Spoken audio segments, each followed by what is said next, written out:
Hello, everyone, and welcome back to Beyond the Evidence, the podcast where we dive deep into true crime cases, uncovering the facts and exploring the unanswered questions that keep us coming back for more. I'm your host, Marv, and I want to thank you for joining me today. If you haven't already, please subscribe to my YouTube channel and hit the notification bell so you never miss an update. And if you'd like to support the channel, you can find links to my PayPal and Cash App in the description. Now, let's get into today's topic.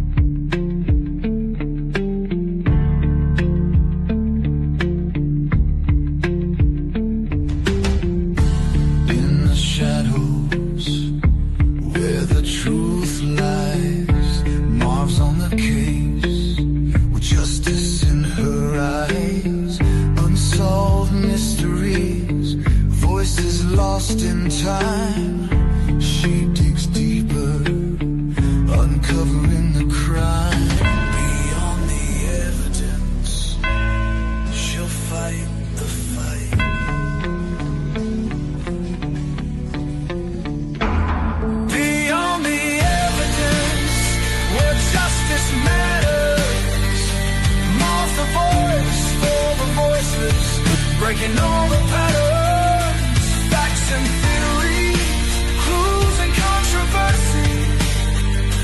Join the journey, uncovering the mystery. This is Beyond the Evidence, where justice prevails, with Marv leading the way. Truth never fails. Now get ready for this live stream. Super chat, highlight your message. Don't fall victim to the irrelevance. Hit that like, share, subscribe to Marv's Beyond the Evidence.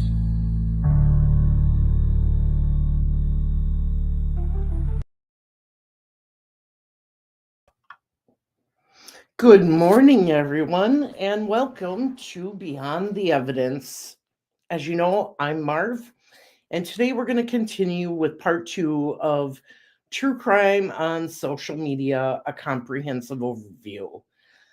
We're diving deep into the world of true crime content online.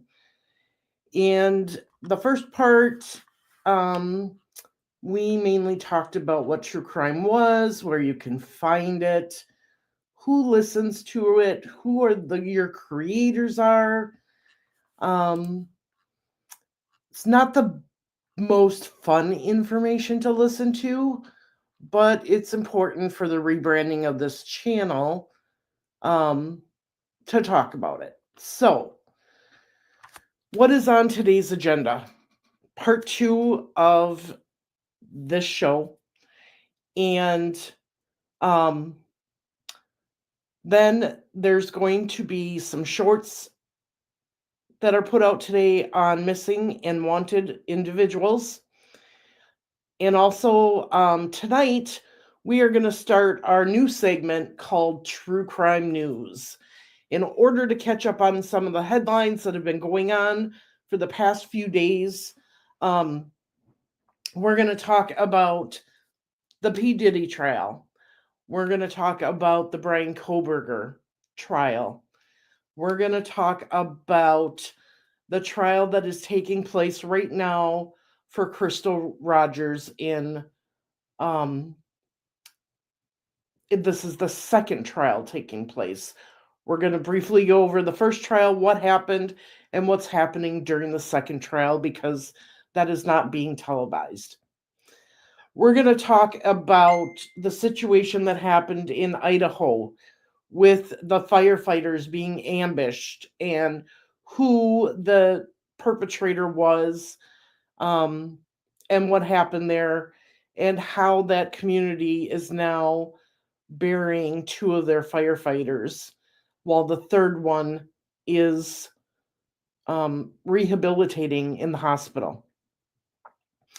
And then I have some other stories that we're going to cover also. I'm going to try to keep each story as a general topic tonight. And if you would like me to go in more specific detail of some of those stories, then you can let me know in the comments tonight, and I'll do some short live streams on those subjects. Looks like Kelly's here. She says it's 8 o'clock in Arizona. True crime touches everybody. Yes, it does. Absolutely. Diddy jury will probably be having a verdict on Diddy. Well, we'll see, because there was some interesting things that happened with one of the jurors right away yesterday when they started deliberations. But I'll go over all that tonight. But right now, we're going to go over why are people fascinated by true crime. And that's more into each and every single one of us. And why is true crime a hot topic right now? There's going to be some interaction. You can put your comments in the chat box if you're here during the live stream, and if not, put them in the video below in the comments if you're rewatching. Thank you all for being here. I appreciate it. And for those of you who are rewatching the stream. So why do millions of people willingly immerse themselves in stories of murder, deceit, and mayhem? It's a paradox. These tales are terrifying and tragic, yet we can't look away. Let's unpack the most common reasons experts and fans alike give for this true crime obsession. It's the thrill of the mystery. At its core, true crime often presents a puzzle, a real-life whodunit. Humans love solving mysteries. It engages our brains as we follow the clues, weigh the evidence, and try to guess the ending. Patricia Cornwell, crime author, once said, "The dead have tales to tell." And as an audience, we are eager to decipher those tales. Boy, that is absolutely true, because I have been into true crime since I was a teenager. And I know a lot of the viewers and the audience here have been into true crime for many, many years. Experts say one big draw is the suspense and intellectual challenge. The stories are structured like mysteries with a killer's identity or motives revealed at the end, which encourages listeners to examine the evidence and figure out what happened on their own, much like a detective. There's a sense of satisfaction or thrill in trying to beat the detective to the conclusion, or in finally understanding how the pieces fit. In a way, consuming true crime can feel like a safe adventure, a hunt for truth from the comfort of your couch. Then there's also the curiosity about the criminal mind. How could someone do this? That question drives a lot of us to delve into true crime. There's a natural, morbid curiosity about the minds and motives of criminals. Are they psychopaths? Were they abused? What triggers a person to commit such heinous acts? According to a 2024 University of North Carolina analysis, people are drawn in part by curiosity about the motivations of the criminals. We're trying to understand the extremes of human behavior, perhaps as a way to reassure ourselves that there's an explanation, that these perpetrators are somehow fundamentally different from us. The popularity of the shows that focus on psychology, like Criminal Minds or Mindhunter, reinforces that many of us are fascinated by the why behind crimes, not just the what happened. In one survey of true crime podcast listeners, nearly half said they're interested because they like the psychology behind criminal events. It's almost like true crime stories are case studies in human behavior gone wrong, and were avid students. Concerns for justice and safety. A significant portion of the audience is very motivated by a sense of justice.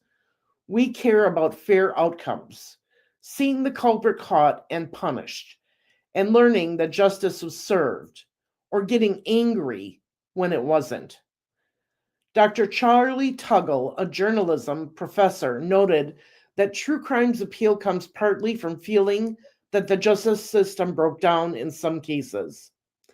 Viewers are frustrated when killers walk free or cases go unsolved, and they tune in out of despair to see wrongs righted.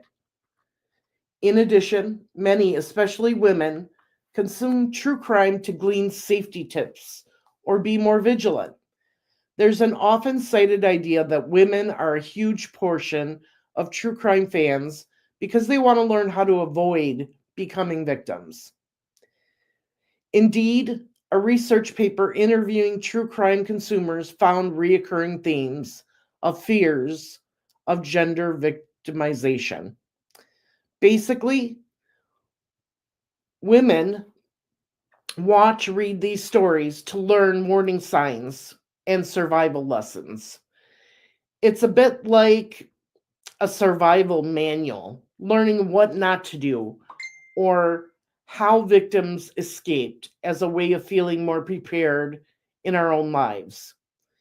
Even if subconsciously, many of us might be thinking, if I understand how that serial killer chose his victims, maybe I can avoid danger. Consuming true crime can create a possibly false sense of control over scary, real world possibilities. Then we have emotional connection and empathy. Indulging in true crime can also stem from empathy and compassion. These stories often center victims who suffered horribly. Hearing their stories can create a strong emotional response. Some viewers become deeply invested in the victims' lives and memory, almost like advocates. That same study from Linfield University noted increased empathy for victims as a theme among true crime consumers. People may follow a case closely because they ache for the victims' families and want to see the closure or justice for them. In online communities, you'll see posts that are effectively tributes to victims, celebrating their lives beyond the crime, or fundraisers started by fans for victims' families. So while cynics say true crime fans are just in it for entertainment, many fans will tell you they genuinely care about the people involved. They don't want the victims to be forgotten. This empathetic drive can even lead audiences to advocate, signing petitions to reopen a case, donating to charities, or spreading awareness about issues like domestic violence or missing persons. True crime can inspire a form of social concern, motivating people to help others. As evidence, an Edison research report found true crime podcasters listeners were 3.3 times more likely than non-listeners to sign a petition related to a case and 3.6 times more likely to donate to causes or victims' families. We see this on social media right now. If you go to Colby's channel, he has acquired a community of over 87,000 viewers. And watching him go through his journey of learning what happened to his brother and sister, his stepfather, and others at the hands of his mother teaches us what families go through. It brings out the empathetic side of us. Last night I was in his chat and I was watching the interview with Nate Eden and Lori Vallow. Daybell. She wants to be called Daybell. She is married to him. And while in that chat, that has become a specific true crime community.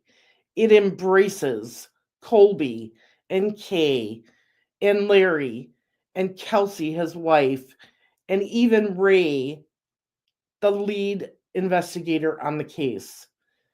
That community has now embraced Brandon Boudreaux. They show love, concern, support for these individuals in this case, for this family, and what they've gone through. So this is a big part of the true crime community. And that is the emotional connection that you feel and the empathy with that story, with the people involved, and with those victims' families. Then we have adrenaline and safe fear. It's called escapism. Let's be honest, part of the draw is that true crime stories are exciting in a dark way. They're suspenseful, often scary, and they trigger adrenaline, but in a controlled environment. It's the same reason people enjoy horror movies or roller coasters, a rush of fear that can safely enjoy from your living room. One professor put it nicely: it's escapism and entertainment. People like to be scared or like to see the darkness recesses of someone's mind. Some would say it helps us prepare for violence in our own lives. Essentially, true crime lets us experience danger vicariously. We get the cortisol spike of, oh my gosh, what if that happened to me? And the relief of, phew, I'm safe. It's just a story to me. There's also an element of voyeurism, peering into the world most of us will never hopefully experience firsthand. That can be morbidly captivating. The content is real, which makes it more thrilling than fiction for many. Yet we consume it in a scenario where we are not actually at risk. So it's a way to dance with fear without getting burned, so to speak. Sense of community and belonging. This might be underrated, but a lot of people enjoy true crime because it's something to talk about with others. The rise of online communities means being a true crime fan can make you part of a community, whether it's identifying as a murderino or attending events like CrimeCon or simply chatting in a Facebook group. Humans bond over shared interests, even dark ones. Discussing theories, debating cases, evidence, swapping podcast recommendation. It's social glue. In a weird way, true crime conversations online or in person can have the same camaraderie as sports fans debating plays or hobbyists talking shop. You're part of a club that gets it. And often these communities provide support too. People comfort each other after a particularly heart-wrenching case, or rather rally together to support a victim's family. So the fascination isn't just with the crime story, but with the collective experience of following the story. As one article put it, social media has turned true crime into a solo activity, into a collaborative investigation and group discussion. That shared experience can be quite fulfilling. Justice and catharsis. Sorry about that. Hi, Peggy. Hi, I'll be Frank. Thanks for joining us. Many find true crime satisfying when there's a resolution. The bad guy is caught. Justice is served. It's cathartic. Real life is messy, but true crime stories often come to a clear conclusion, at least the ones that get the most play. We tend to hear more about solved cases or ones with dramatic trials. Seeing good triumph over evil, or at least seeing the answer uncovered, scratches a primal itch for closure and moral order. Even if in unresolved cases, the act of searching for the truth alongside others can feel productive. Like we're not just helplessly staring into the void of bad things happening, but actively fighting that chaos by seeking answers. All these reasons can intermix in any given fan. For example, someone might start watching a series for the thrill, then find themselves empathizing deeply with the victim's family, and stick around to advocate for a better outcome. Let me throw a question back to you all. What draws you to true crime stories? Is it one or several of the reasons above, or something totally different? Maybe you love the forensic science aspect. Shows like CSI sparked many careers. Or perhaps it's just the quality time of listening to a compelling story during your commute. Share in the chat or in the comments below the video what keeps you hooked or what you get out of these stories emotionally or intellectually. It's crucial to recognize these motives because they influence how content is made and consumed, which brings us to an important distinction in the true crime world. The difference between those making content for entertainment and those advocating for victims. These roles can overlap, but not always, and understanding the difference is key to addressing the ethical side of true crime. So, a true crime creator versus victim advocate. What's the difference? This is a big talking point in the true crime community. Are you telling these stories just to entertain and gain followers? Or are you trying to help and advocate for victims? In other words, what distinguishes a typical true crime content creator from a true victim advocate? Let's define each in the context. A true crime content creator, in the social media sense, is someone who produces content about crimes. They might be aiming to inform, yes, but also to entertain, to captivate an audience.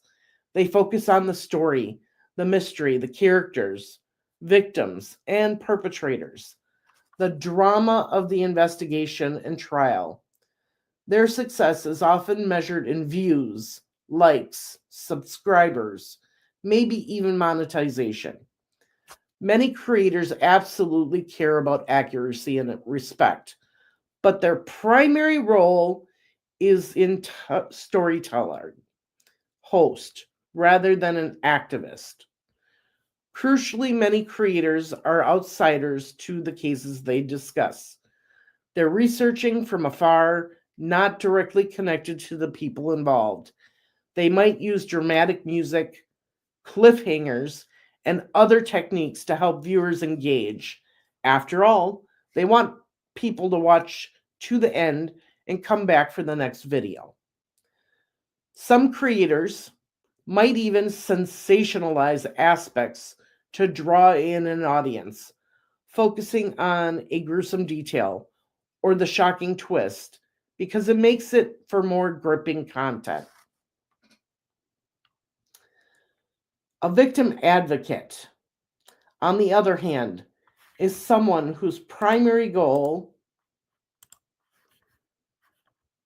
is to support the victims and survivors of families and ensure their well-being and rights are prioritized.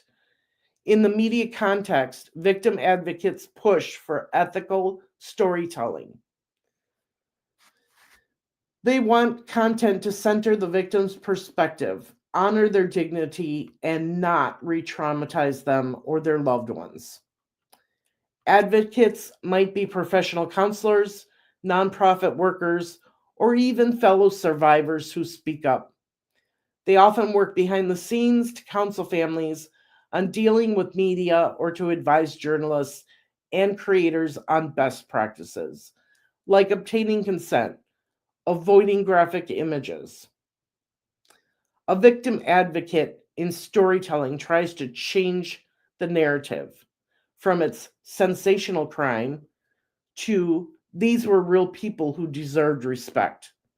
For example, instead of naming the killer repeatedly and showing his photo everywhere, an advocate will encourage using the victims' names, telling their story, and not glorifying the perpetrator.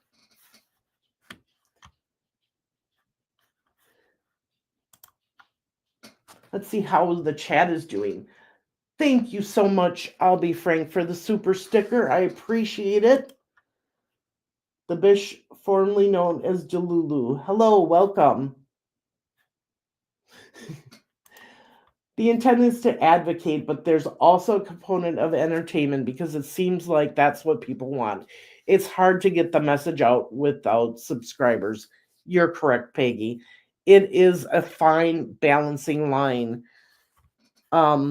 We, as creators or creators slash advocates, have to find the fine line of balancing between bringing in the views and getting the stories out, and showing respect for the victims and their families. So let's talk about the differences that often come down to intent, focus, and outcome. Intent. Creators may intend primarily to inform and entertain an audience. Advocates intend to protect or uplift victims. These intents aren't mutually exclusive, but there is a tension. If a creator's intent is to get as many views as possible, they might choose to include sensational but hurtful details, like 911 audio that's very traumatic, because it grips viewers. Whereas advocates would say, don't include that. It's not necessary, and it could hurt the victim's family. Focus on the story. A creator might spend a lot of time on the killer's background or the grisly details of the crime because that's what fascinates many viewers. A victim advocate will focus on the victim's life and legacy or systemic issues the case highlights, rather indulging in lurid details. They often caution against content that glamorizes or overly spotlights the perpetrator.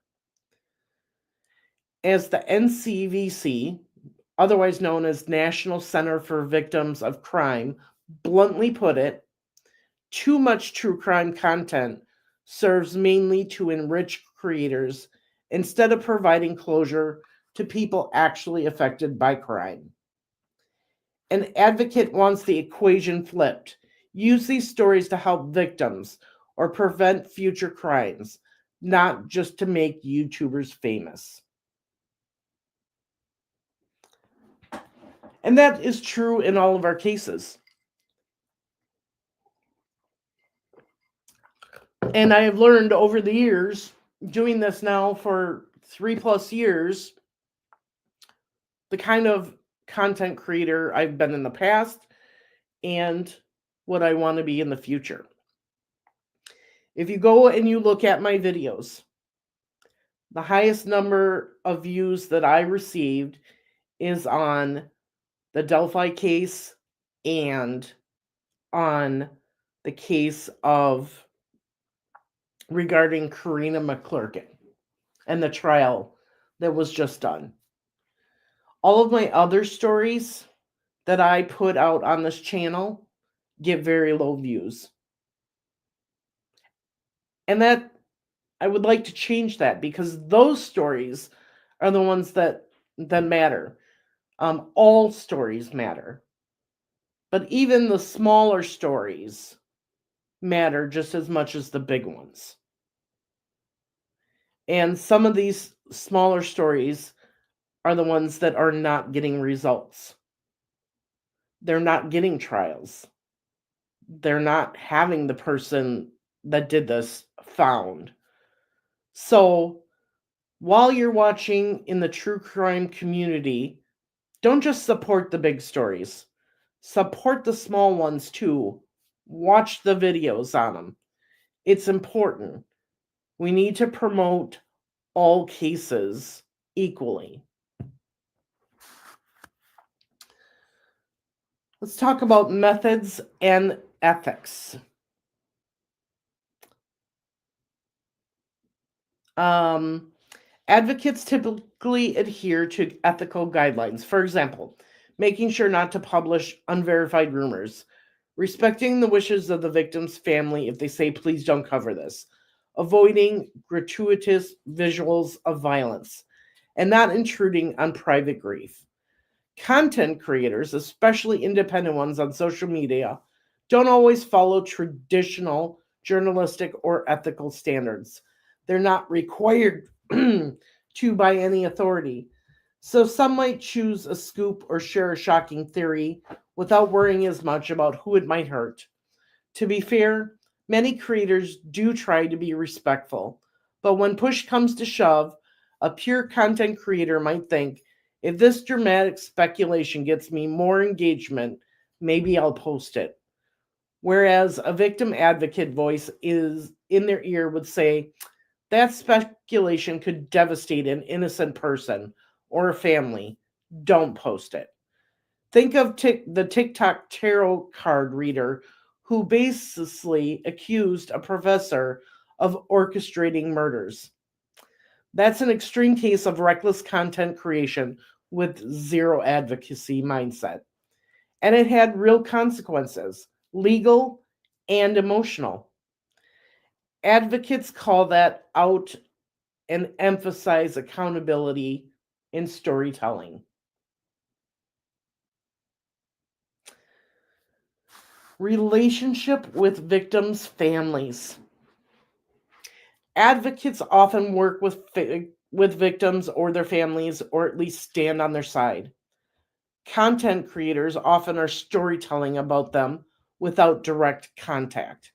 For example, a victim advocate might approach a victim's family for permission or input before telling their story, or more, might even let the family speak in the content. A regular content creator might not reach out at all. They'll just compile the story from publicly available info and run with it. This can lead to families feeling completely excluded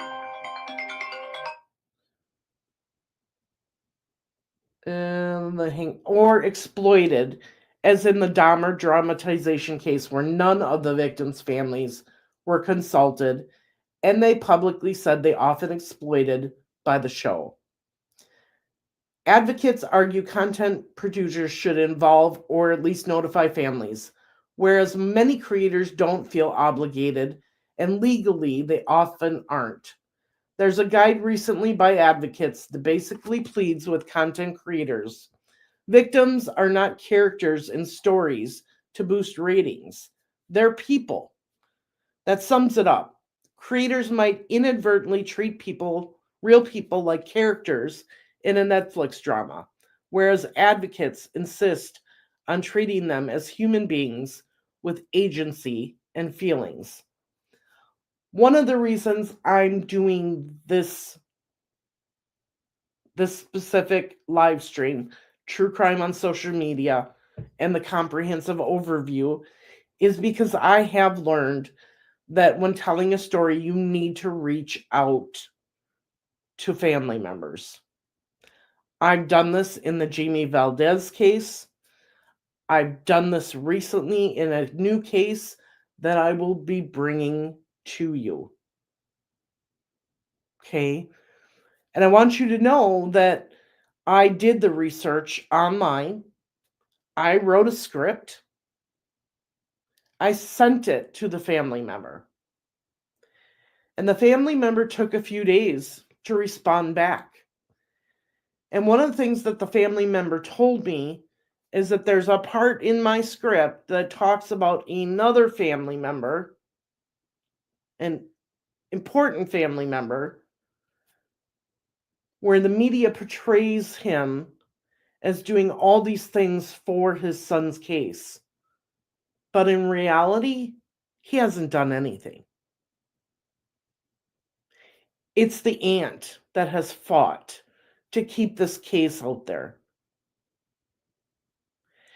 And the things that she has done in order to keep the case out there is tremendous.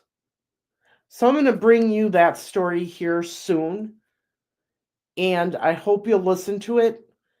It's regarding a wanted person that has committed murder and is on the loose and has been for years. So we're going to bring you the information of the person who's wanted, and we're going to bring you the victim's story. And that's what advocacy is all about. It's worth noting that some content creators do evolve into advocates of a sort. For example, some popular podcasters have started foundations or use their platforms to fundraise for DNA testing in cold cases. And some advocates become content creators specifically to change the way the stories are told. The lines can blur when creators make a conscious effort to center victims. A 2024 survey indicated that 77% of true crime podcasters listeners said they're more interested in content than that it's victim centered. So even audiences are pushing creators toward advocacy. That's a promising sign that doing the right thing can be good business for creators. Why does this difference matter? Because it's at the heart of the ethical debate around true crime content. When creators act purely as entertainers, you get scenarios of exploitation, sensationalism, and harm. When they act or collaborate as advocates, you get content that might still satisfy curiosity, but also respects those involved and maybe even helps society, like raising awareness of a wrongful conviction or identifying an unknown victim. As one law school scholar put it, producers need to understand the difference between exploitation. Oh, here we go with these words: exploitation and advocacy, if true crime media is to be an agent of positive change. A key point of exploitation versus advocacy: exploitation is using someone's tragedy just to grab attention, for profit or clout, without regard for their well-being. Advocacy is using storytelling to highlight injustice, rally support, or drive reform in a way that hopefully benefits those hurt by the crime. True crime media right now dances between these two. Some shows or videos veer into exploitation. Example, overly graphic, sensational titles like XYZ's terrifying last moments caught on tape, while others lean toward advocacy, focusing on missing persons cases to help find them, or exploring flaws in the investigation to push for improvements.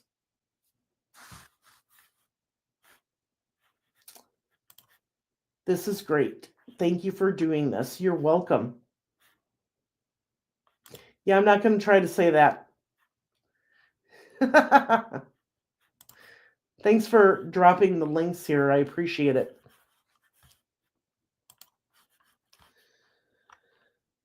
So if you're listening, I'd like you to think about the content you consume. Does it feel exploitative or advocacy driven? Have you noticed any of your favorite creators shifting toward a more ethical approach over time? Perhaps some given disclaimers like outer respect for the family, I won't show certain images, or they include resources for victim support at the end of their video. Those are signs of advocacy creeping into creation, which many see as a positive evolution. Understanding the creator versus advocate difference sets the stage for our next section, where we tackle the ethical issues and criticisms swirling around true crime content.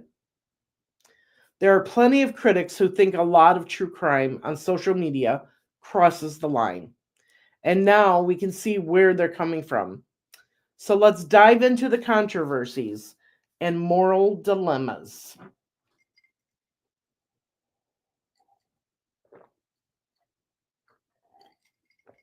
I'm taking a drink here.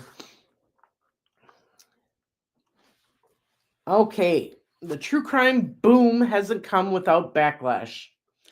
As the genre's popularity has surged, so have concerns about how these stories are told and the impact they have on real people. Let's discuss some of the major ethical issues and common criticisms aimed at true crime content on social media.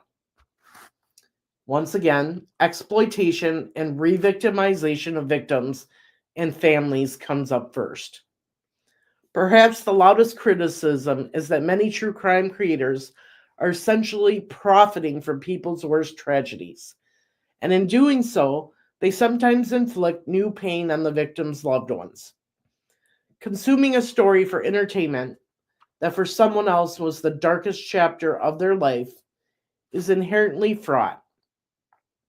Families often speak of feeling re traumatized when a show or video dredges everything back. For example, after Dahmer, Monster, the Jeffrey Dahmer story hit Netflix, becoming its second most popular series ever, relatives of the Dahmer's victims publicly said the show forced them to relive the trauma of their loved ones' murders, and they had not been consulted at all. One family member said it's like it just happened all over again. Similarly, the brother of Hae Min Lee, the victim in Serial, testified in court that whenever the case gets media attention, it's like ripping open a wound. Every day, it always comes back. This is not a podcast for me. This is real life. These powerful statements highlight how our content is their reality. Critics argue that many creators show too little regard for that reality. They might use graphic crime scene photos, play 911 calls of someone's final moments, or dramatize a murder scene, all of which can be incredibly hurtful to those who were close to the victim. The ethical call from advocates is put yourself in the family's shoes. How would you feel seeing your daughter's murder discussed casually by strangers on YouTube, or having a TikTok of someone miming her last moments go viral? If it makes you cringe, maybe don't do it. It is, Peggy. And I can say I've been guilty of this in the 3 years that I've been on here, especially with the Delphi case. There are things that I probably said that hurt the families very much, and I am so, so sorry and apologetic for that. Nobody tells us as creators what is good, what is bad. You get caught up in the creation, trying to get the subscribers, trying to get the viewers. So you do sensationalize the bigger stories to get that. And in the end, you don't realize how much that hurt the families. But as we continue to do this, we continue to learn and evolve and grow and realize where that line is and not to blur it.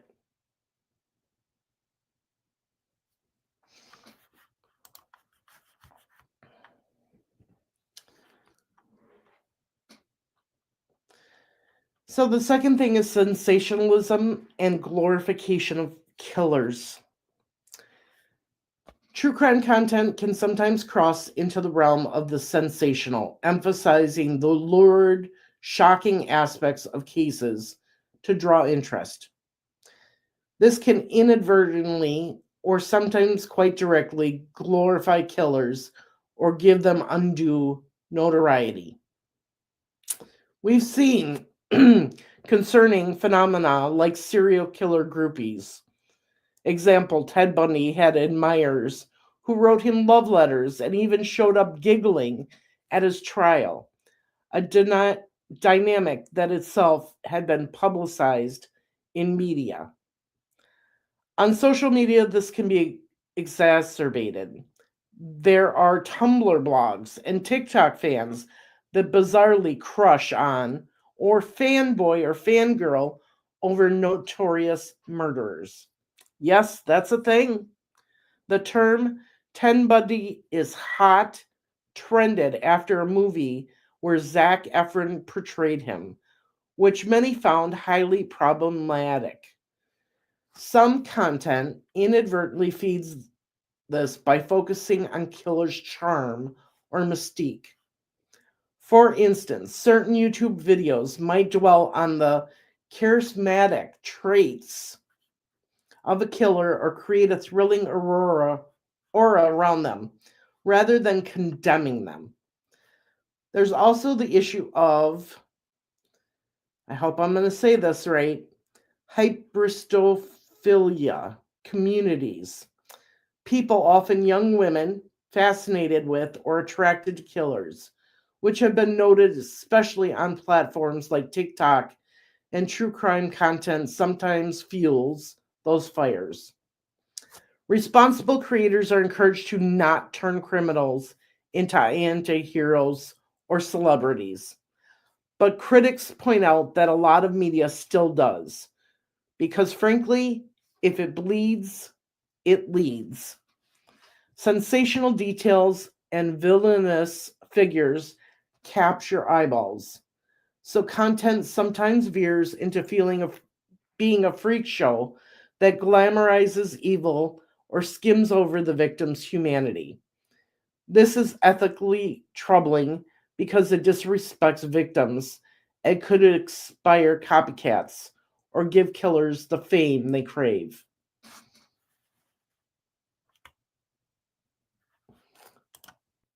It would be wonderful if there was a formal mentorship initiative for new content creators. I agree. I absolutely agree. Because, when you come on YouTube or TikTok or anything like that, you're new, you don't know what you're doing. So, some kind of formal mentorship would be awesome. That way, people would learn how to be more on the advocate side, less on the other side, and not make the same mistakes we did. I would definitely mentor someone.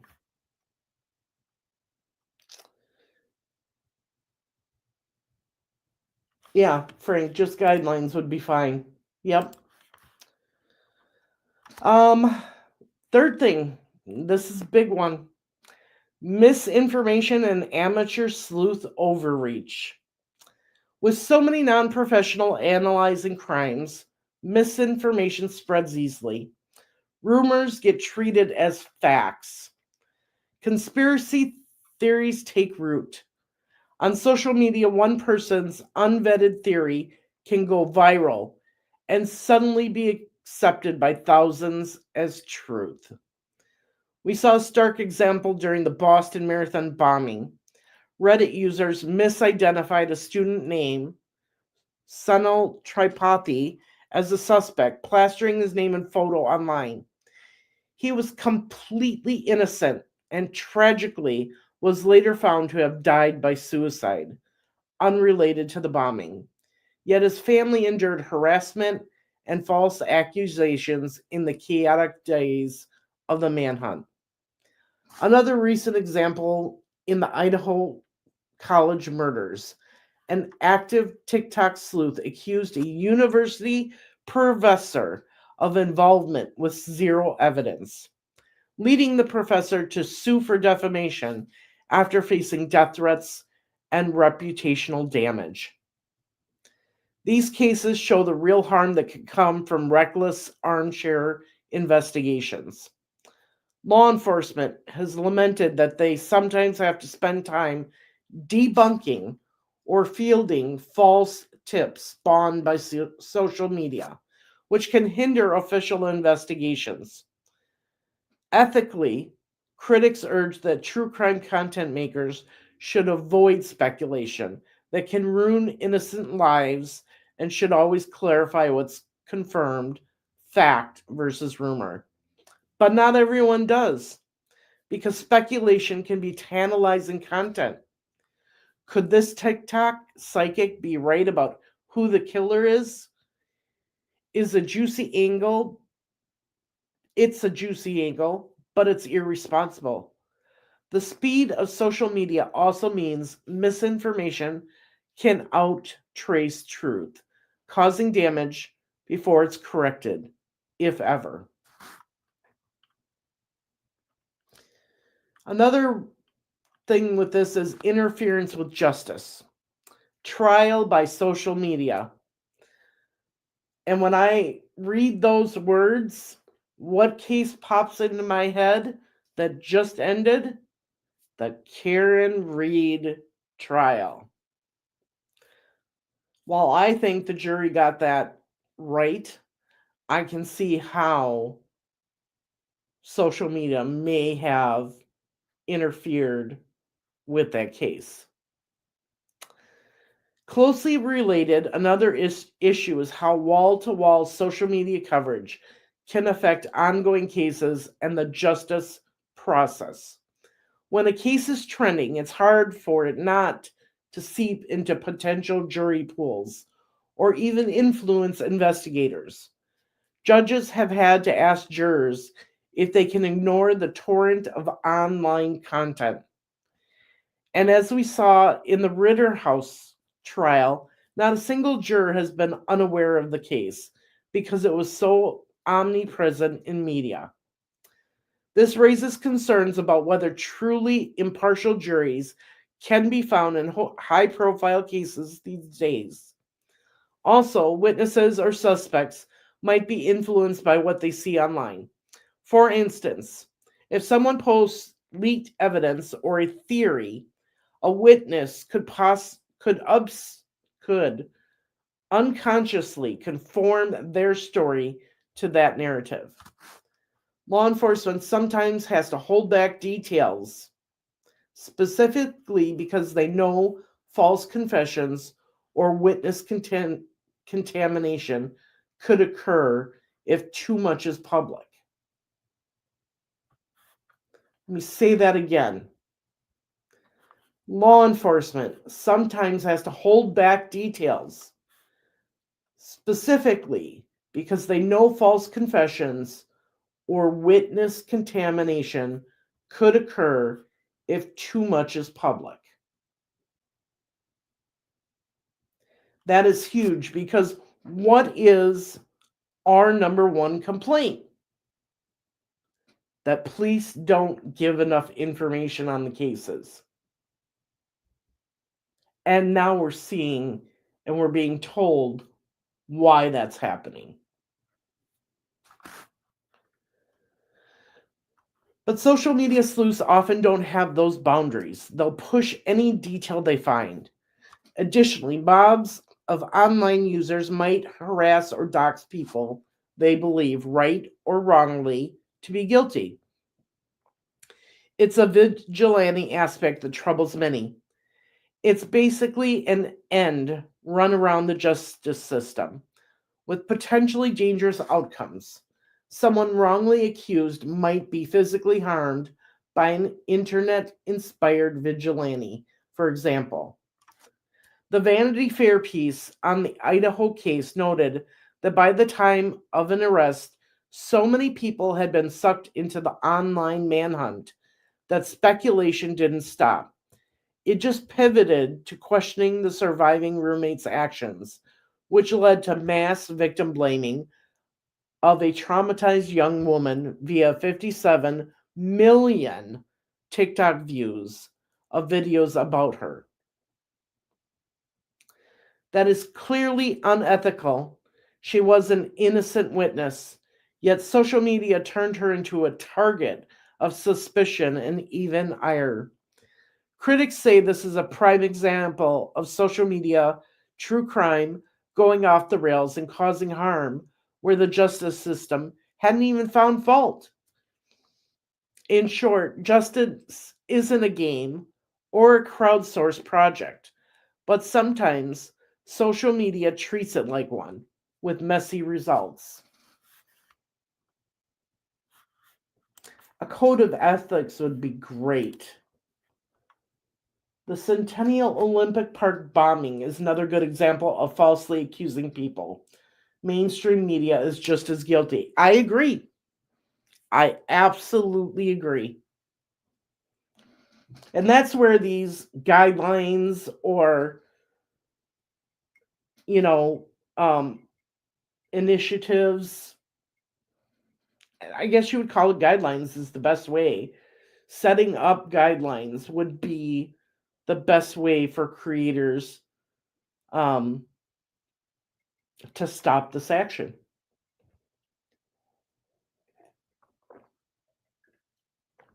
And as creators, we have these Facebook groups out there about a lot of these cases.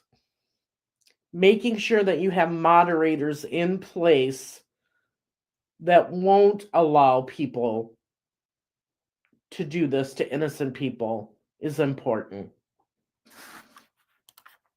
In the Evansdale case, the media attacked Lyric's dad because of his past. Yeah, exactly.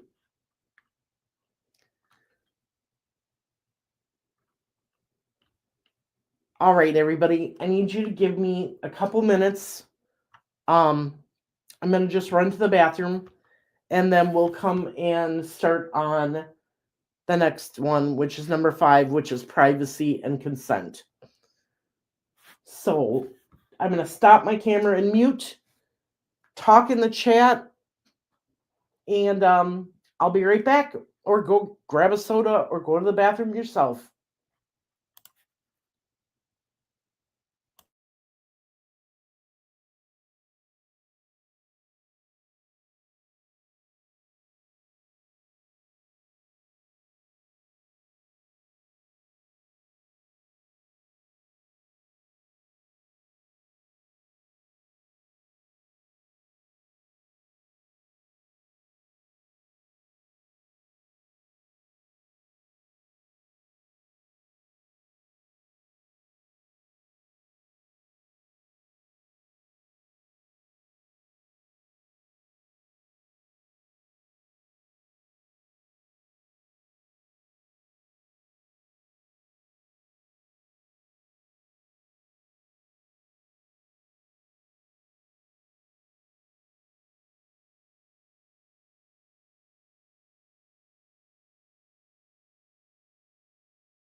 Okay, there are some weird things going on in my house right now.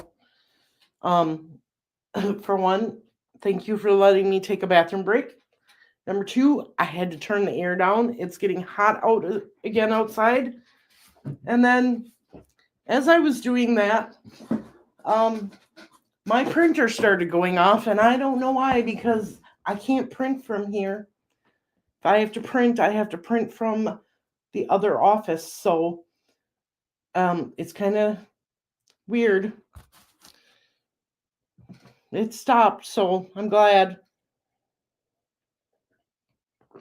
I'll have to see what all it did, or if it was just cycling. I don't know.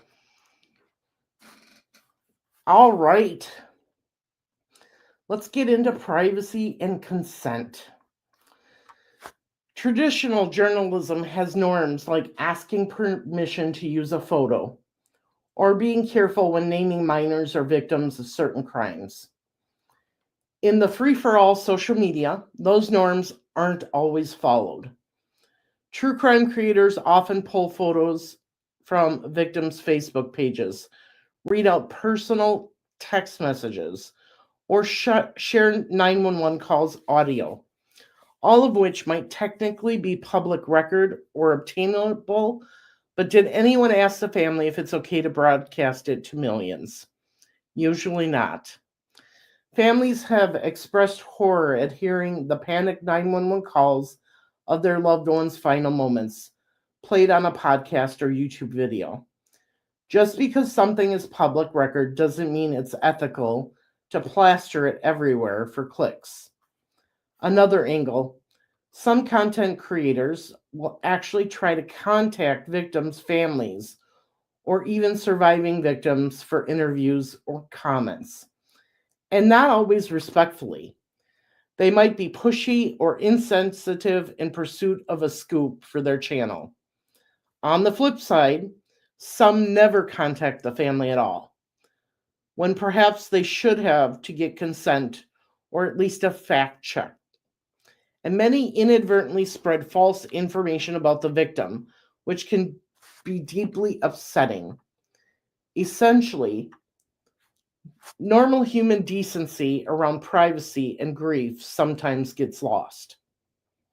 People who are grieving or traumatized didn't ask to become public figures, but true crime content can thrust them unwillingly into the spotlight and keep them there indefinitely because internet content doesn't go away. A parent of a murder victim shouldn't have to beg strangers online to stop joking or speculating on their child's death, but that is indeed happening in some cases. There are also issues of cultural sensitivity. Cases involving marginalized communities might be handled insensitively or with bias by creators who don't understand the cultural context, which is another ethical layer. Some advocates point out that cases of victims of color often get less coverage or are covered in a less compassionate way, something advocacy groups are actively trying to change.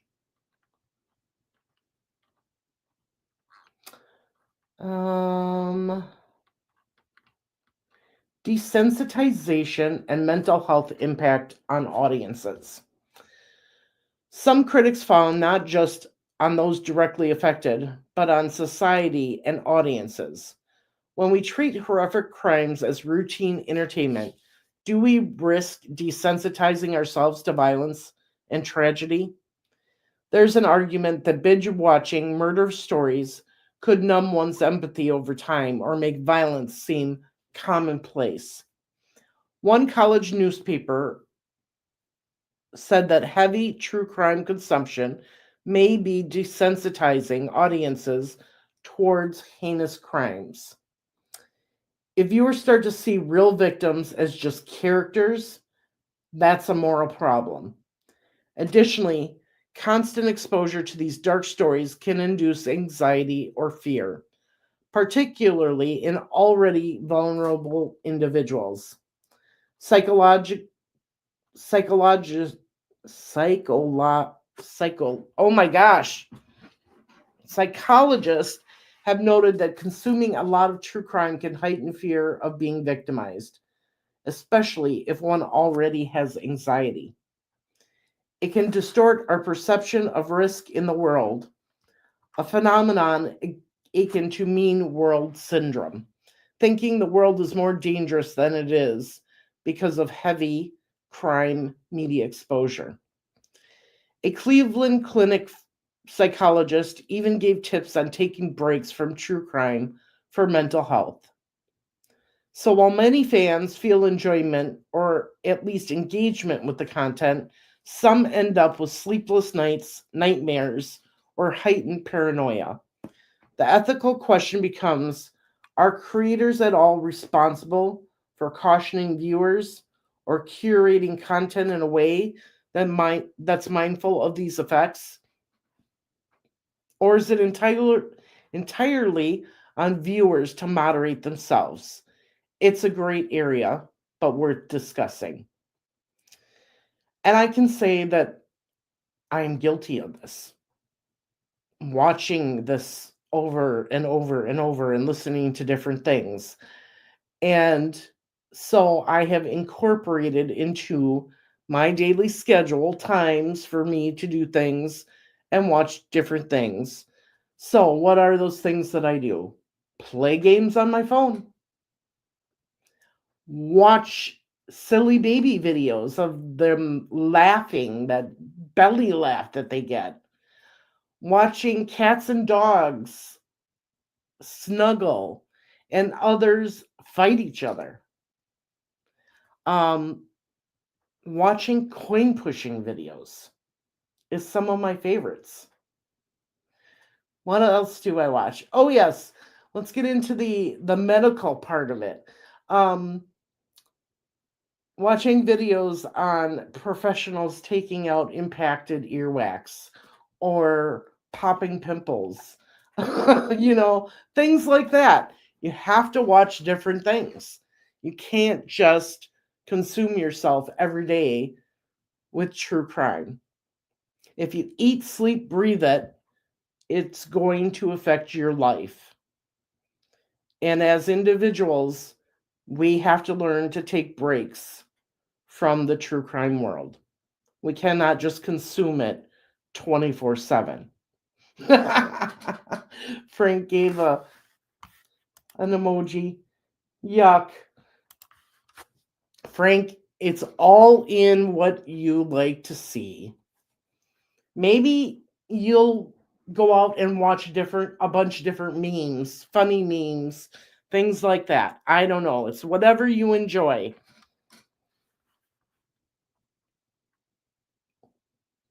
Number 7 is the missing white woman syndrome and bias.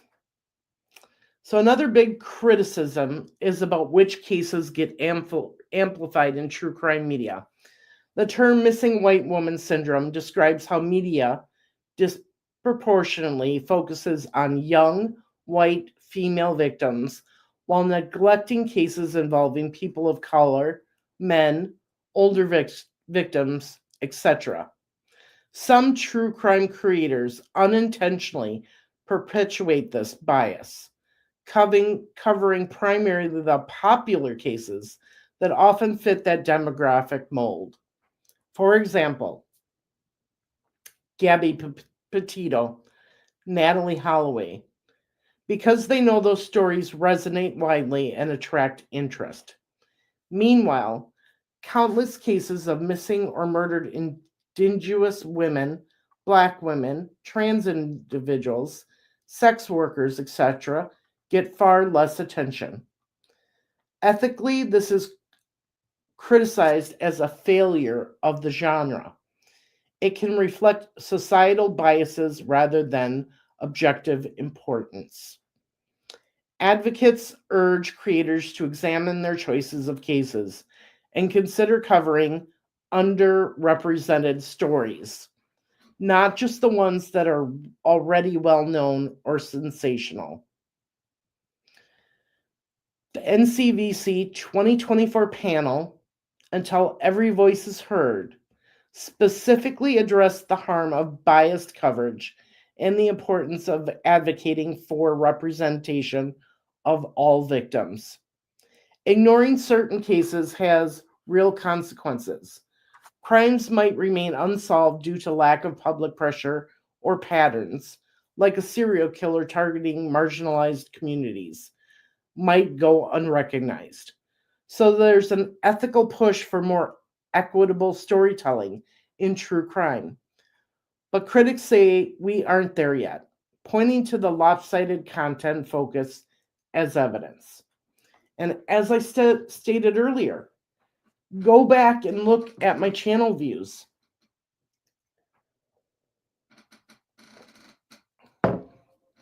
The highest views I have received are on the Delphi case and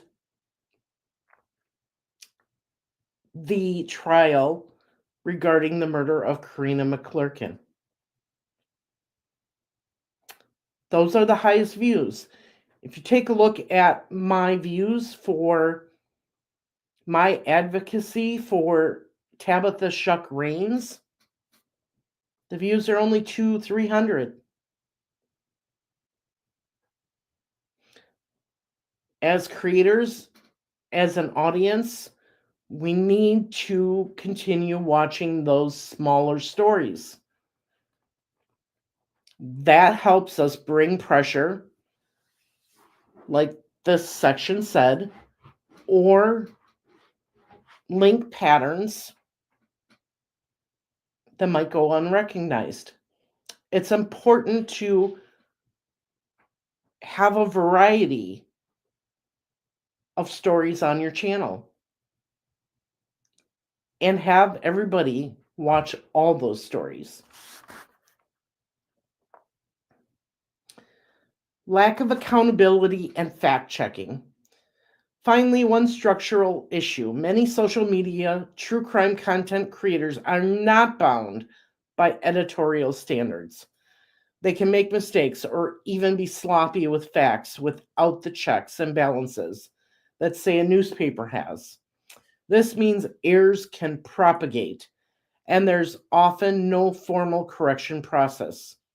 A YouTuber might misstate something critical, like a person's alibi or the cause of death, and unless they catch it themselves or a vigilante viewer points it out, that misinformation just stays out there.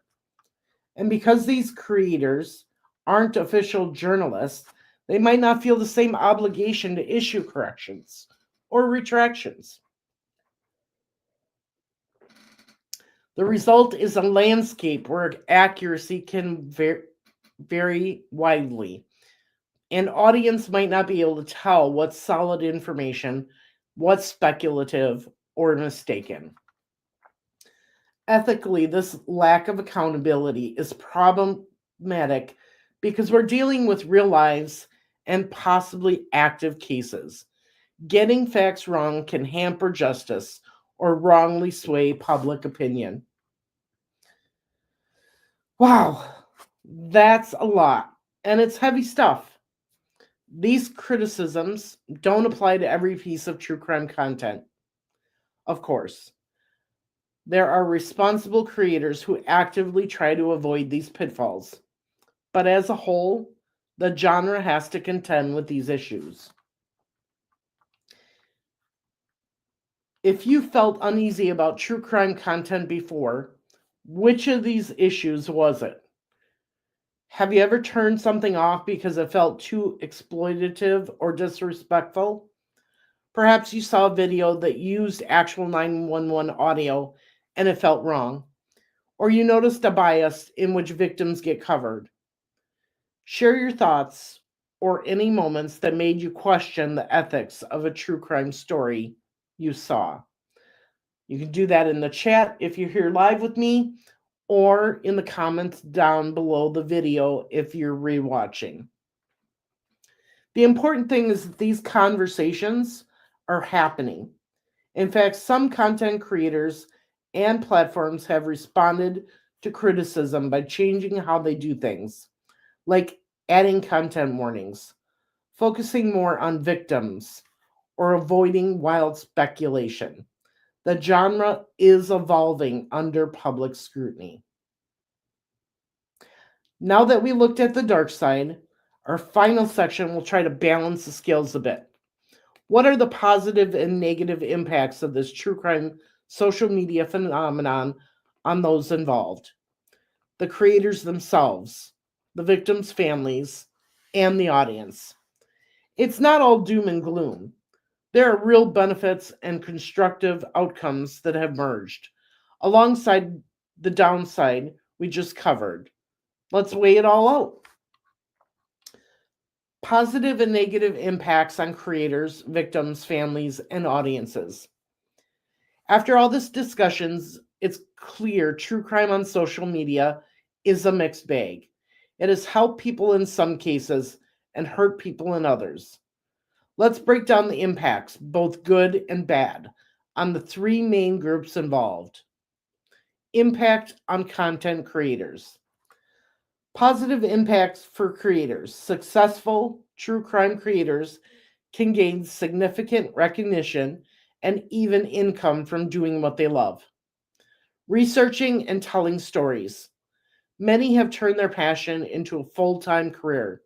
This can be personally fulfilling, especially if they feel they are educating the public or keeping important stories alive. On a more altruistic note, some creators have used their platform to do genuine good, helping solve cases or at least advance them. For example, the serial podcast creators brought to light new information in Adnan Syed's case, which contributed to his conviction being overturned. Some YouTubers and podcasters have dug up forgotten cold cases and prompted police to reopen them. Others partner with organizations. A podcast might work with a DNA lab to fundraise for testing in a J. Doe identification case. When a creator's work actually leads to an arrest, a law change, or a person being found, that's immensely rewarding.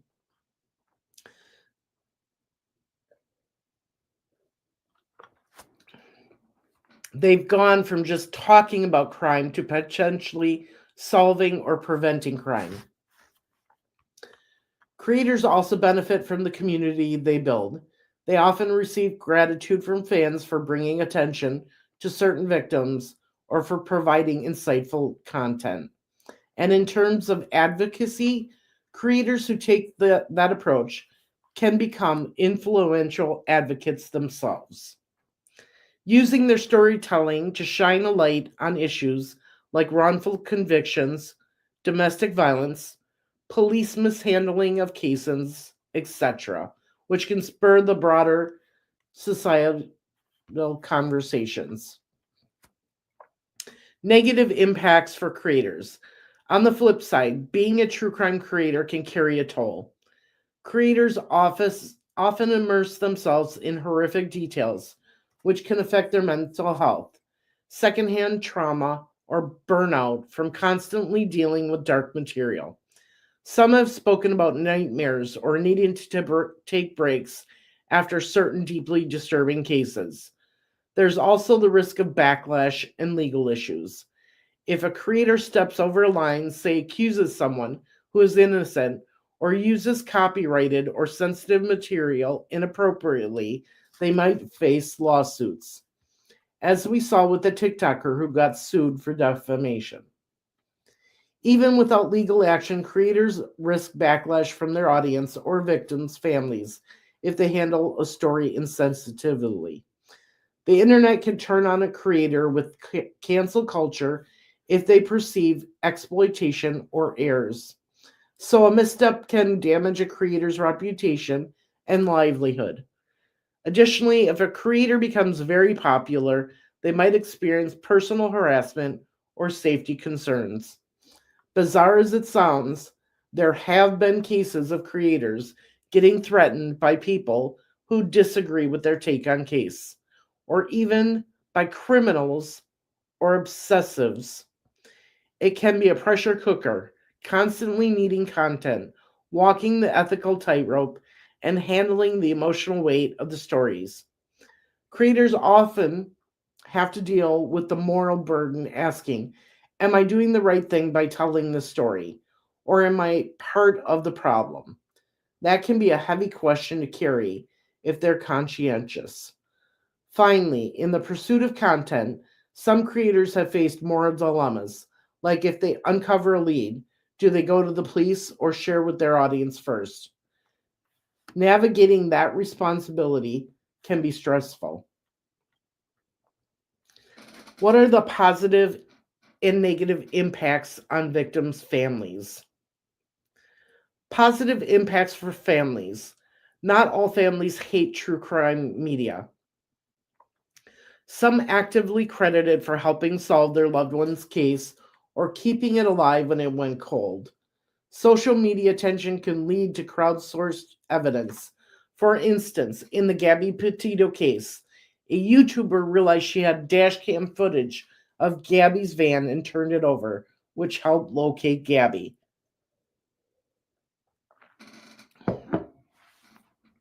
That came about because the case went viral. Families of victims in cold cases often want exposure. They feel it's the only way to pressure law enforcement or jog memories. True crime content creators have, on numerous occasions, featured a lesser known case that brought it to widespread attention, resulting in new tips. Some families collaborate with podcasters or YouTubers to tell the victim's story accurately and widely, essentially using social media as an amplifier for their plea for justice. Additionally, fundraising and advocacy efforts often get a boost from true crime communities. Listeners moved by a story might donate tens of thousands of dollars to GoFundMe for a memorial or for investigative efforts. For example, after certain podcast episodes, fans have raised money to pay for DNA testing in decades old cases, providing resources families alone didn't have. The Edison research data we saw indicated true crime podcast listeners are over 3 times more likely to donate to victims' families or related causes. That's a concrete positive impact, real dollars and support flowing to those affected. Some families also find emotional support in the fact that so many strangers care about their loved one's story. There's a sense that the world hasn't forgotten. Birthdays or anniversaries of a victim might be marked by online posts and messages of solidarity from people who learned of them through a show or video. That can be comforting in a way, turning private grief into a shared mission to remember and seek justice. Negative impacts for families. We covered many of these in the ethical issues, but to recap, families can feel exploited, invaded, and traumatized by true crime content. The negative side is painfully illustrated by cases like the father of a murder victim having to ask trolls to stop harassing him after a crime gets popular online. Some families receive an onslaught of unwanted attention. Journalists and YouTubers knocking on their door, thousands of internet sleuths analyzing every detail of their loved one's life, sometimes leading to nasty judgment or victim blaming. A family member might see insensitive memes or jokes made about the crime. Yes, it happens. Internet humor can be very dark and not mindful that real people are involved. That's hurtful beyond measure. There's also the issue of control of the narrative. Families often have no say in how their loved one is portrayed. A creator might inadvertently spread a notion like she had troubled past or speculate about family members as suspects, which can destroy reputations and relationships. Imagine being a parent, mourning a child, and also having to see internet comments accusing you with zero evidence of being involved. It's happened in some cases. Main case that we've talked about, the Delphi murders. Or siblings of victims reading theories that cast their loved one in a bad light, implying the victim was secretive or to blame somehow. This additional emotional burden can interfere with families' grieving and healing. Some families feel they have to become spokesperson or constantly fact correctors about their own tragedy, which is a role no one asked for. Legally, families also face frustration that social media can mess up the case. If a potential jury is tainted or an investigation derailed by rumors, that harms their quest for justice.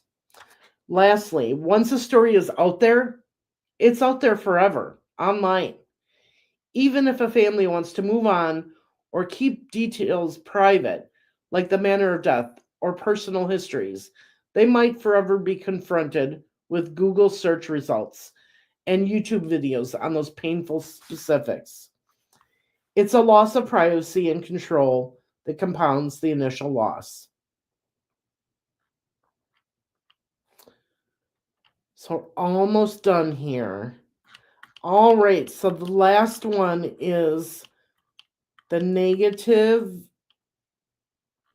the positive and negatives on an audience. And I'm sure we all know what these are. Positive impacts for audiences. True crime content, when done well, can be educational and eye-opening. Viewers and listeners learn about law, forensic science, psychology, and history through these stories. Many fans will tell you they now know how to be safer. For instance, being more cautious with social media, sharing of location, or recognizing red flags in relationships because they learned it from true crime cases. Some even credit true crime podcasts with helping them get out of toxic situations. I recognize the controlling behaviors because I heard a simple story on a podcast. The content can also foster empathy and awareness. Hearing victim stories can increase one's understanding of issues like domestic violence, stalking, systemic racism in policing, etc. The Edison research found that a chunk of true crime consumers become active in the justice system. For example, providing tips or signing petitions, which suggests that as an audience, they're not just entertained, but also engaged citizens. Audiences have also formed supportive communities around true crime. Discussing dark topics can bring people together in a meaningful way.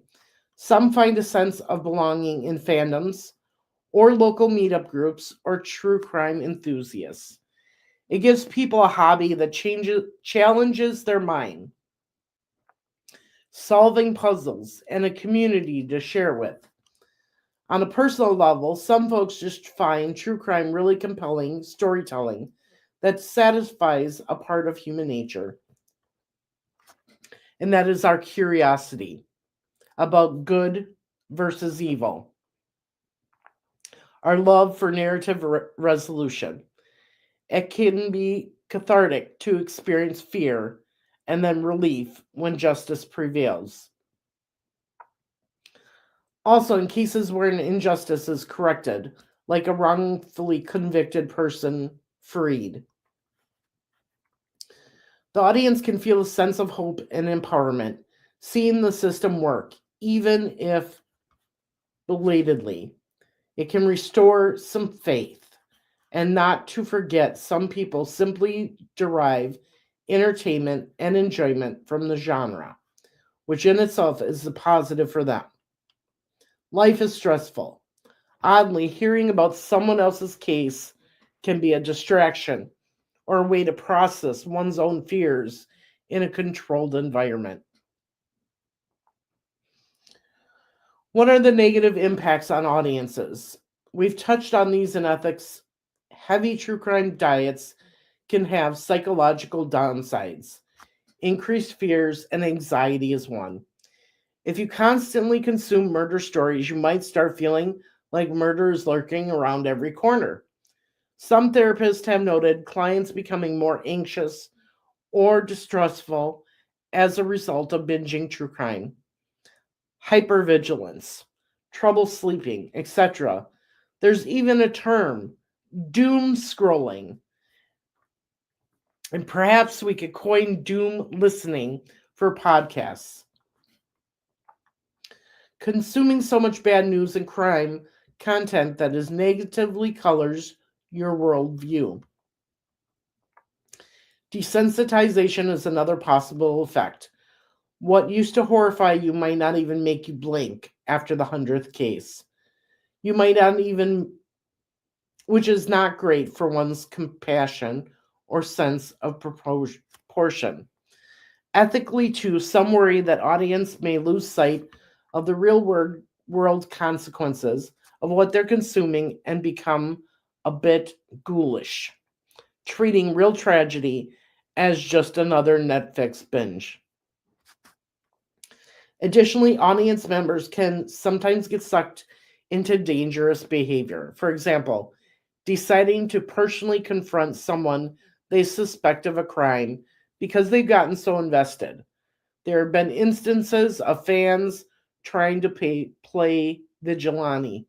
Not common, but possible. At a minimum, there's a time cost. Many hours spent on a rather dark hobby. Some might later feel that was not the healthiest use of time if it didn't bring any real benefit. And we should note children or younger teens consuming true crime, which they often can easily online, might be negatively affected, developing fear or trauma from content they aren't ready to process. Most creators put disclaimers about mature content, but on open platforms, it's hard to truly gatekeep that. So there's a societal question of exposure. It's a lot to weigh. So in true crime on social media, so is true crime on social media good or bad? The answer is it's both. It has undeniably done tangible good, crime solved, awareness raised, communities formed, and also caused tangible harm. People hurt, lines crossed, truth distorted. It really comes down to how it's done and how it's consumed. The trend isn't going away. As we saw, such a huge percentage of the population engages with it, and interest keeps growing. So, the key going forward is finding ways to maximize the positive impacts and minimize the negatives. That means creators become more thoughtful, leaning into that advocate mindset when possible. Platforms perhaps implementing guidelines or tools like sensitive content warnings or fact check notices, and audience being mindful consumers, supporting ethical creators, taking breaks if it's affecting them, and remembering the human lives behind the stories. As we wrap up, I'd love to hear your final thoughts. Do you think the true crime social media phenomenon is overall helping or hurting? Perhaps share one positive thing you've gained from it, or one change you'd like to see in the community to address the issues we discussed.